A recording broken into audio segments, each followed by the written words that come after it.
Hey everybody. I'm going to be getting up periodically. Nice. Actually, I'll do that right now to close this open window over here because I have some fucking loud white trash neighbors, and that's how that goes. What I'm doing here is I'm working in Fusion, and this is basically going to be kind of like a watch me work deal. But honestly, as the description says, we're working on this Birds of Prey fan series, and I'm trying to design this smart HUD for Oracle for these little smart glasses. And it's gotten complicated. Everything has gone off the fucking rails in respect of me learning how to use Fusion and general just like special effects workflow. Like, I don't know, I haven't worked in effects before. And I'm guessing there's a workflow. And I know this because I have a degree in graphic design and we have workflows. And I do professional filmmaking and there are workflows. I should say semi-professional to amateur filmmaking, but there's workflows. Those I've figured out. For special effects, not so much. So for anybody unfamiliar with Fusion, uh, don't know what the fuck you're doing here, except maybe you want to try to learn somebody that's closer to your level, meaning practically useless. So Fusion has, this is the Fusion page. Davinci Resolve is this gigantic suite, which basically is a single program that's trying to compete with and function like the Adobe um, filmmaking suite of stuff. So Premiere, for example, you can do some sound mixing in Premiere now, and you can link it directly to After Effects, and then there are some After Effects tools in Premiere, so it's similar to that. There is a full version of Fusion, which I don't use.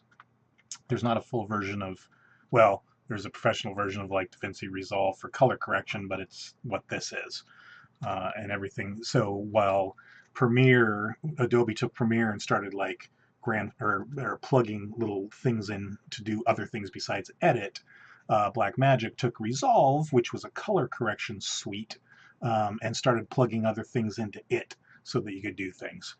So this little tab is for ingesting media. You probably can't even see these because my fucking 4K monitor is so tiny there.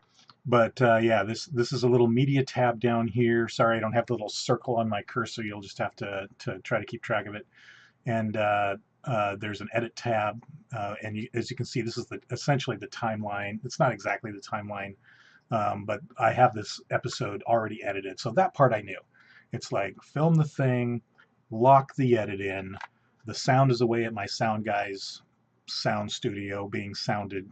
That leaves me time to try to do these special effects before I do color correction. And there's a lot of back and forth between whether or not, as far as what I've read, as far as do you do color correction first or do you do effects work first, or can you kind of bounce back and forth? I think the idea with having these all-in-one programs like DaVinci is those barriers get broken down a little bit more.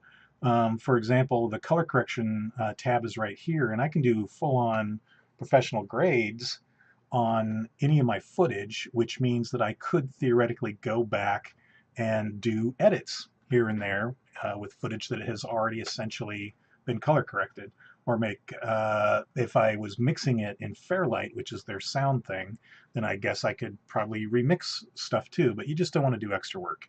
You want to fucking lock that edit in, lock it in, and call it good, basically.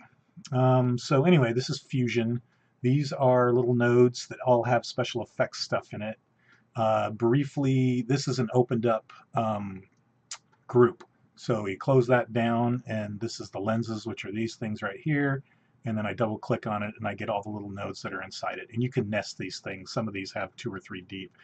The reason these are black is because you can turn them off and on, which is kind of neat, which I just discovered. So this little switch over here, they're off, and then when I go like that, they come on. And when they come on, they show them on the screen, which of course uses up valuable resources on your computer.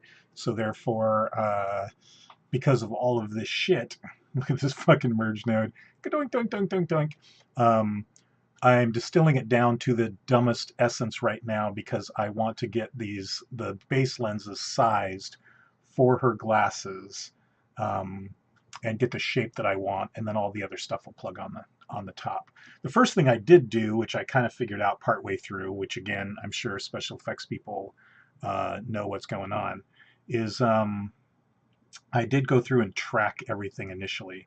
So this little planer tracker has already been applied to all the clips that have her in it. So therefore, when I scrub along here, which is going to scrub super slow, let's make sure my, oh, yeah, Proxy, let's turn off high quality, let's turn off motion blur. All right, so when I scrub along here with this, see, it's already attached to the glasses. So I might have to go in, it's corner pinned is what it's called, and I might have to go in and like adjust the corner pin here and there, but that'll be about it. These two little things are these two little things here. So the one that says blue lens and the one that says red lens, that's essentially a base color that I put down. And then you use these little rectangle nodes to create the shape that you want. So for example, that's what this looks like without the color. That's what the background looks with the little thing over the top of it. As you can see, the arrow is kind of telling you what's going on there. And this little bitmap, what was I using the bitmap for? Oh, the bitmap, I turned it into a bitmap so that it would mask the little world map. So there's a little world map graphic, and I basically created the shape of the lens, turned it into a bitmap so that it acts as a mask for this, so that this happens, and then I color corrected it into red. And then in the image plane, it's kind of out into the world, and you can theoretically zoom around it. And if I selected that, then I could move it, and then it would move around on here. And the moving part I don't want to do yet. And then this little merge node is taking the two of them and putting them onto the same plane so that if I want to move both of them simultaneously. So back here I can see that they're off, like everything looks kind of shifted this direction. When I get up to here, it also all looks shifted off, and it might have happened, who knows when it happened or how it happened. But we're going to try to fix that part of it as well. So I'm going to go up here, get a little zoom in. I'm middle mousing, although I don't use a mouse, I use a Wacom tablet in order to get like a bigger view. There's always super awkward looks on actors' faces when you do freeze frames too, so that's usually pretty amusing. And let's adjust these. Let's see here. So let's get this red one. Oh, yay! It's going to get all pixely. Well, it's actually doing both of them because I can see the blue one sliding too. So I may have to, let's see here. This image plane, my hope was, would theoretically just be moving the red one. Well, this image plane should theoretically just move the blue one. Oh, and it does just move the blue one. So what that means is I have to use this one to adjust the red. Super blurry and awesome, huh? Feel for you. And then I can use that one. Grab this little blue one.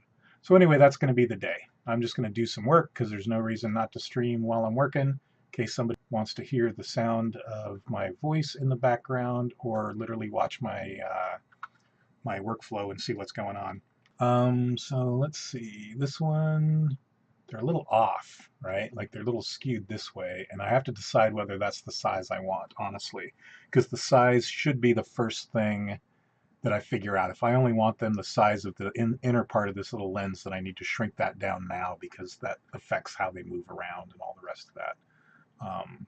So size-wise, they're okay. Let's get a little, she comes close to the camera here, and it moves. So they're probably a little big in my thought, honestly. They look bigger there. So part of it, so when you do the planar tracker, you get a little rectangle here, if I can find it. Da-da-da. This one, that one, nope. There we go. So these are the little reference pins. Zoom in on here. So this barrier is basically what the thing is inside of. So honestly, that's the thing that probably needs to be adjusted. As you can see, this is kind of going straight up and down, where this one's kind of coming in at an angle. The bottom of this is touching fairly consistently, I guess. But honestly, if I was to adjust shit correctly, it would probably be something closer to that. Maybe. Zoom in even a little more. Dun, dun, dun, dun. So this is the edge of the glasses right there. I know it's really hard to tell, but I just know based on the size of them, these two little silver dots from just knowing what the prop is, and this is hair. So even though we're super zoomed in, we'll move out of the way here. So yeah, you can see like right there is the edge of the glasses.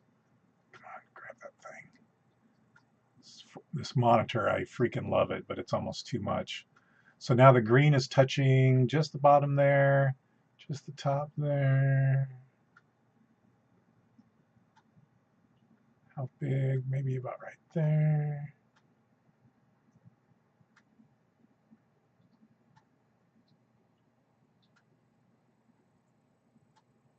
So that actually looks closer. And then let's go up to the end here and see if I can always, that's the other thing too. I'm going to be going back and forth. I'm not going to go in here and like micromanage this thing initially, though I might near the end. But that's actually, well, you can see it adjusted a little bit there. So that's going to change it how it was in the front too. But if we can get just kind of like a ballpark, delicious ballpark. So that's pretty close, right? And that looks pretty close over here. So now what we're going to do is go back to our image plane thing and start doing our adjustments now that we know. And size-wise, I feel like I kind of want to shrink them a little bit, honestly. Here's the whole plane. So the easiest way to do that, let's see, is to actually select the node. Here we go. And here's your little scale thing, right? So I can shrink them down individually, but that seems weird to me. Or I'll just use this to kind of shrink the lens part of it down both at once. And honestly, right now, rotation may be on the X. Let's see, Y is up and down. This is what I always forget. X and Z is forward to back. So let's do a little bit of that. Oh, no, that is definitely going the wrong direction. What I want is transition, maybe?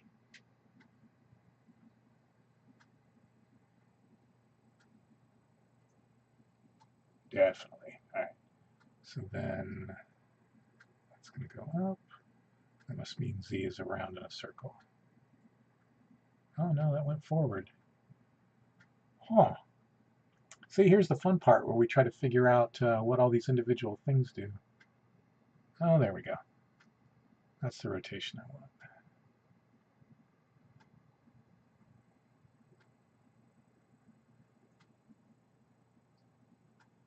That seems better. Without getting all, you can micromanage this stuff basically by holding down control, and then you get a much finer little adjustment thing on here. It's a little hard because the stuff isn't updating right away, but that has a little clip out the bottom, little clip out the bottom, touching the top, touching the top. I'm gonna call that good. The funny part is like the freaking glasses sit crooked on her face, duh, throughout the shoot, and then sometimes she'd reach up and like touch them, and that would make things, I'm gonna have to actually deal with that in the show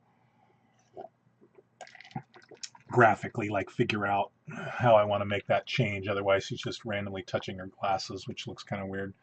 So let's see here. So then, as we figured out, was it the red one that was the red one was moving both of them.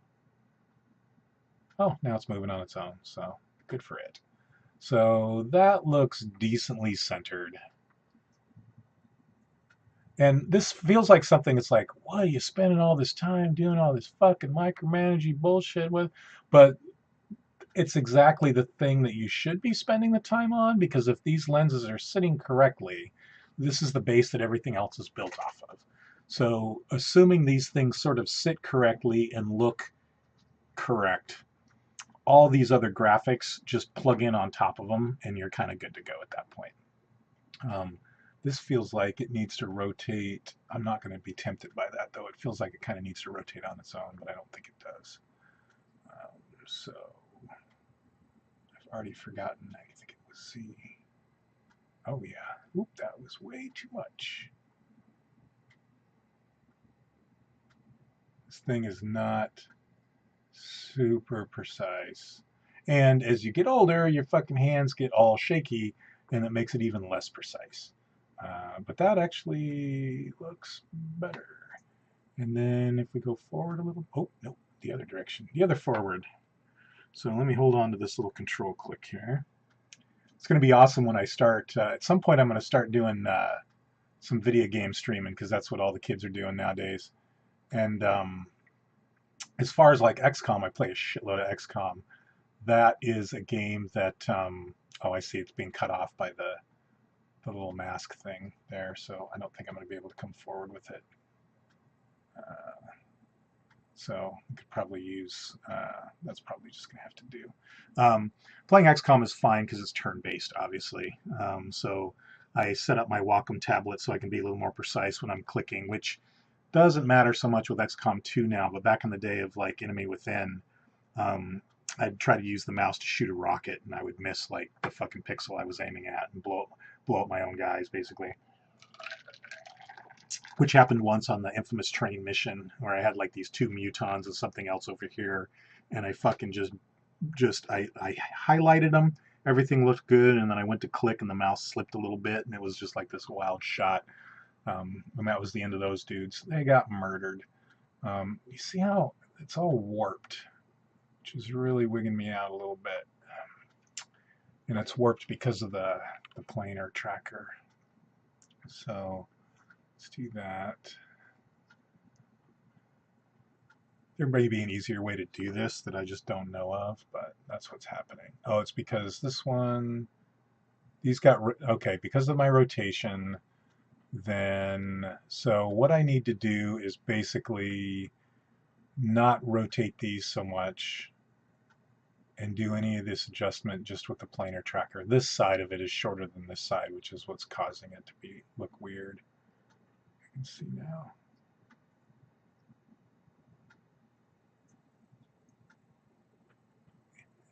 And then now it looks extra weird because it's off center.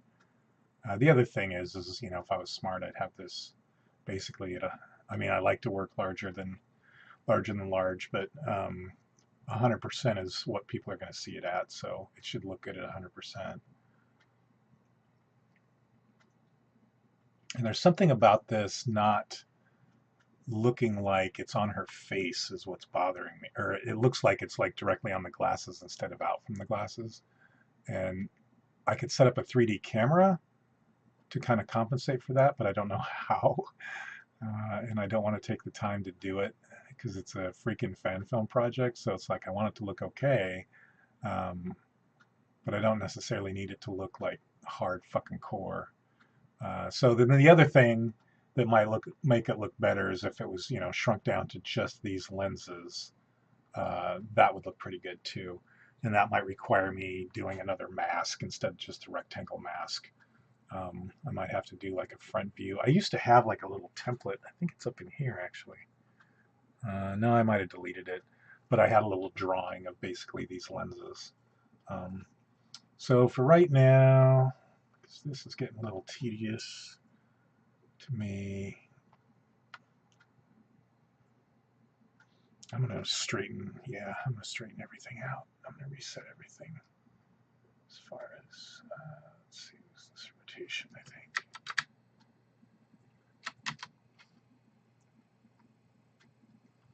And let's do this one. the main thing I wanted to try to get accomplished today was to print out a version of it so that I could start kind of plopping it into the areas that I wanted to plop it into. So I think I need to worry about that more than all this little micromanaging stuff here. All right, so that basically reset everything. And now I have to just take care of the side-to-side movement part of it here. Which, did those get flipped? How did those get flipped? Oh, I removed the 180 off of one of them, like a knucklehead.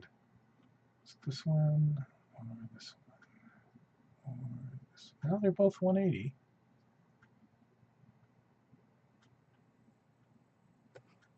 Tell me I had them like double rotated. That would be weird. I did. I wonder if that's what was.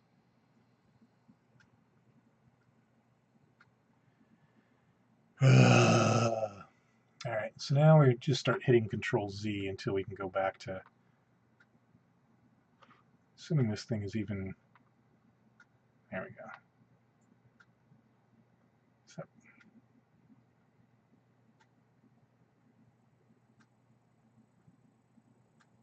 now they're back to normal. That was so weird. Okay, so now we go to this little merge node. We get rid of the little Z, which was the little minor rotation we had, which looked weird. Actually, that probably was the less weird part of things. And then we get rid of this. Ah! These little things do not work as well as I wish they did, which may be a mouse versus Wacom tablet thing. I'm not sure. It's funny that Wacom tablet is just flat better for pretty much everything than what a mouse is, but every once in a while programs haven't caught up to it. So, all right, so these go this way, and now we have to go back to the image or the tracking plane to see whether it's feel. Because the other thing you can do, I mean, I can grab this freaking merge node. That's the things. I can right click on this. I can grab a camera and I can do a front view, right? And so on this front view, it's fucking clear that these two doohickeys are exactly even. They're basically straight, right? So the planar tracker, the little corner pin plane, is the thing that's putting them here, and that's the thing that's off. So that's definitive. This little thing that's being used to track is off, top-wise, for whatever reason. So her eyes are actually, yeah, I wish I could draw, like, if this was Photoshop or whatever, I'd just draw a line, right? It'd just be like, bonk, or Illustrator especially. You just draw a line, basically, and that would kind of tell you how the thing goes as far as that's concerned. As far as me trying to fucking eyeball a rectangle. And it's funny, so we go out, speaking of football-related things, I play a lot of football, and we usually take a normal football field and we split it in half because we have enough guys for 2 games. We play what's called contact flag, which is flag football, but there's blocking and rushing and all that stuff. Because non-contact flag is not fun. And so we always have enough guys for 2 games of usually like 6-on-6, 7-on-7, 8-on-8. So 24 dudes minimum, 25 dudes most of the time. Weather's bad, whatever. So we'll go out in this large field and we'll basically play the full length of the field, the 100 yards, but we'll make the field narrower because as a casual player, you still want to, and as me as an older guy, you still want people to be rewarded for speed, vertical speed, but that lateral thing, you want to kind of corral that down. One, because none of the quarterbacks out there are going to necessarily be able to make spectacular throws on fucking 25-yard outs, and because that's a hard throw, actually. So we split the field lengthwise, and we lay down little cones, and inevitably, or if we aren't able to play on the field and we play on the grass and we have to lay out all the cones, inevitably, that line, that crooked line of cones, like it doesn't matter.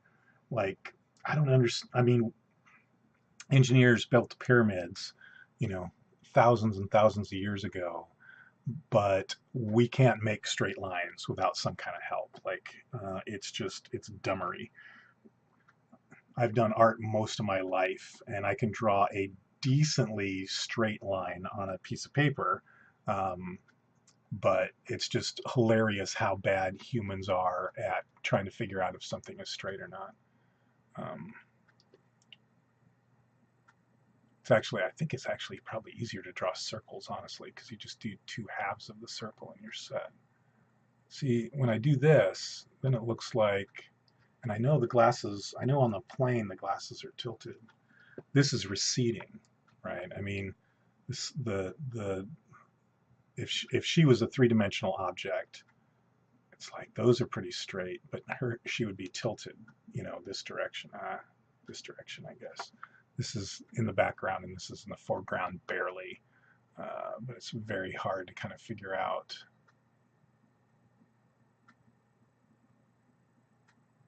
So yeah, this is my afternoon usually, just spending like 10 fucking hours trying to make something match what my perception of looking good is. So that is getting better as far as. All right, let's just, yeah. All right, let's quit. Okay, so then now we do this.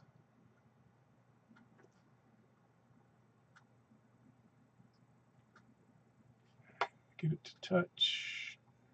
Oh, there we go. I got it to touch those two little dots, which is a good, which made it perfect on the little nose piece there too. So then we'll grab this little Hodad and we'll move him a little bit out. And we're getting pretty close. And after this first one, I'm hoping it'll go easier after that for each of the next ones, but we'll see. Each of the next ones, I say, trying to articulate. Not used to talking and working at the same time, obviously. So now, watching this, let's see how badly it lags.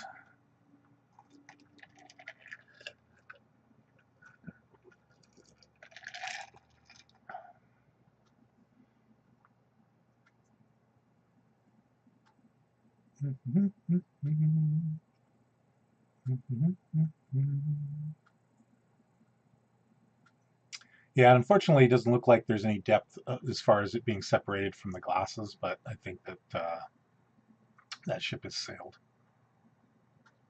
Again, I don't want to do the amount of research it would take to try to find somebody that's actually has a good tutorial on the camera stuff. Oh, I can see it kind of going off to the side there. I haven't figured out how to I have figured out actually how to keyframe that shit. So I'll just come in and do the keyframing shit later. So basically on the, I'll show anybody that cares though. On this little planar tracker, which is where all the tracking is, these are the corners. And these are the keyframe doodads. So all I have to do basically is mark, okay, get it? So it gets a little off near the end. These are all the little track marks, right? So I basically would hit this and then start going through frame by frame and adjusting it if I wanted to adjust it, or every 2 frames or whatever it is. And one of the things I've discovered with color correction stuff, every frame is kind of overkill. Maybe they do it in the big movies, I don't know, but like every 3 frames or so, and you're going to get something that looks a lot smoother and cooler than what you had before. So, all right, so we're done with the I'm done with this frame part of this thing, I think. So we're going to close this down. I'm going to leave those on though, because that's the base of it. But the next up are this text. And you can see the little text right there. What I did with the text is I put some random text. Let's open this up so that there is actually some learning going on here. Check my time there. Here's my little text group. So each of these little text boxes, there's one for each lens. I'll click on here, and so I filled in some random gibberish, and then turned on a right-click randomized text function, which is in here somewhere. But since it's activated, then that's why everything was all grayed out. So I turned on a random text function, and then I added, it's called, not a publish. See if I can find the name of it off Perturb. I always forget the name of it. But there's a thing called Perturb, which basically works like Wiggle in After Effects. So I right-click Perturbed, right-click Perturbed, and then when you go over to modifiers over here, here's the text scramble, and then you kind of set the randomness, and then you can theoretically, the text will come on and off and do all kinds of crazy shit that way. And did I transfer that over? Because I was working on that on a different thing. It's possible that I didn't.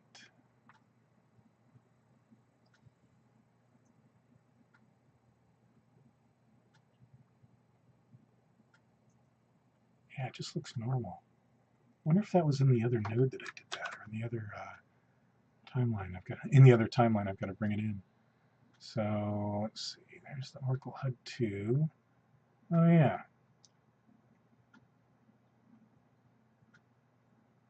This is the one that I did it in. All right.